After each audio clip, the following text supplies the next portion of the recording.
ಇಲ್ಲಿ ಮಲ್ಲಣ್ಣ ಅವರು ಯಾರು ಈ ಥರ ಭಜನೆ ಎಲ್ಲ ಮಾಡ್ತಾರಲ್ಲ ಸ್ವಾಮಿಗಳಂತೆ ಅಂತ ನಾವು ಕೇಳಿದ್ವಿ. ಅವರು ಇಲ್ಲಿ ಅಲ್ಲೇ ಹೋಗ್ರಪ್ಪ, ಅಲ್ಲಿ ಕನ್ನೇಶ್ವರ ಗುಡಿ ಇದೆ, ಅಲ್ಲಿ ಕೂತ್ಕೊಳ್ರಿ, ಭಜನೆ ಅಲ್ಲಿ ಬರ್ತಾರವರು ಅಂತ ಅಂದು. ಯಾರನ್ನ ಹುಡ್ಕೊಂಬಂದಿದ್ರು ಅವ್ರನ್ನೇ ಕೇಳಿದ್ರೆ ನಮಗೆ ಅವ್ರಿಗೆ ಗುರ್ತ ಸಿಗಲ್ಲ. ಆ ಥರದಲ್ಲಿ ಅಷ್ಟು ಮುಗ್ಧ, ಅಷ್ಟು ಸರಳವಾಗಿರೋರು ಅಂತಾರೆ. ಅವ್ರು ಇವಾಗ ಅವತರಿಸಿದ್ದಿದ್ರೆ ನಮಗೆ ದರ್ಶನ ಆಗ್ತಿತ್ತಲ್ಲ ಅನ್ನೋ ಒಂದು ಭಾವನೆ ಬಂದಿದ್ದೇ ತಡ. ಯಾರೆಲ್ಲವೂ ಅದೇ ಆಗಿರ್ತಾರೋ ಅವ್ರಿಗೆ ಎಲ್ಲವೂ ಗೊತ್ತಾಗೋದ್ರಿಂದ ನನ್ನೊಳಗೆ ಬಂದಂಥ ಒಂದು ಭಾವನೆಗೆ ಏನು ವಿಶ್ವಕ್ಕೆ ಆಧಾರವಾಗಿರುವಂಥ ಶಕ್ತಿ ಅಂತ ಇವತ್ತು ನಾವು ಗುರು ಅಪ್ಪಾಜಿ ಅಂತ ನಂಬ್ತೀವಿ. ಅವರು ಅದೇ ಆಗಿರೋದಕ್ಕೆ ನನಗೆ ತಕ್ಷಣ ಅದು ಪ್ರತಿಕ್ರಿಯೆ ನೀಡ್ತು ಆ ವಿಶ್ವಶಕ್ತಿ. ಅಂದರೆ ಅಪ್ಪಾಜಿ ಅವ್ರ ಸನ್ನಿಧಿಗೆ ಕರೆಸ್ಕೊಂಡ್ರು.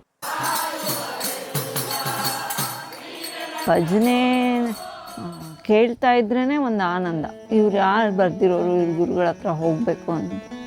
ಇಲ್ಲಮ್ಮ, ನೀನು ಏನೂ ಹೇಳಬೇಡ, ಏನೂ ಕೇಳಬೇಡ, ನಿನಗೆ ಏನು ಬೇಕೋ ಅದನ್ನು ನಿನ್ನ ಸುತ್ತಲೂ ಇರೋರು ಅವ್ರಿಗೆ ಗೊತ್ತಿಲ್ದಂಗೆ ನಿನಗೇನು ಬೇಕೋ ಅದನ್ನು ಮಾಡ್ತಾರೆ ಅಂತ ಆಶೀರ್ವಾದ ಮಾಡಿದ್ರು.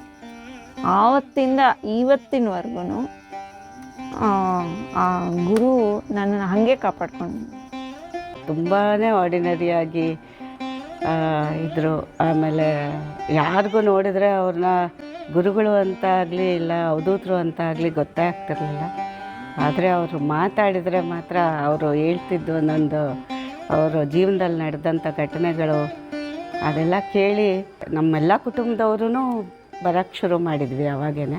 ಮನುಷ್ಯನಿಗೆ ಉಣ್ಣೋ ಒಂದು ತುತ್ತು ಅನ್ನ ಭಗವದಿಚ್ಛೆಯಿಂದನೇ ಸಿಗಬೇಕು. ಆ ತುತ್ತನ್ನು ಅವನ ಇಚ್ಛೆಯಿಂದ ಸಿಗುವಾಗ ಆ ಸಮಾಜದಲ್ಲಿ ಅಧಿಕಾರ, ಅಂತಸ್ತು, ಪ್ರತಿಷ್ಠೆ ಅಂತ ಎಷ್ಟೆಲ್ಲ ಹೋರಾಡ್ತಾರೆ, ಎಲ್ಲವೂ ಅವನ ಕೃಪೆಯಿಂದನೇ ಸಿಗಬೇಕು. ಅದನ್ನೇ ಮನುಷ್ಯ ಅರ್ಥ ಮಾಡ್ಕೋಬೇಕಾಗಿರೋದು ಅಂತ ಹೇಳಿದರು.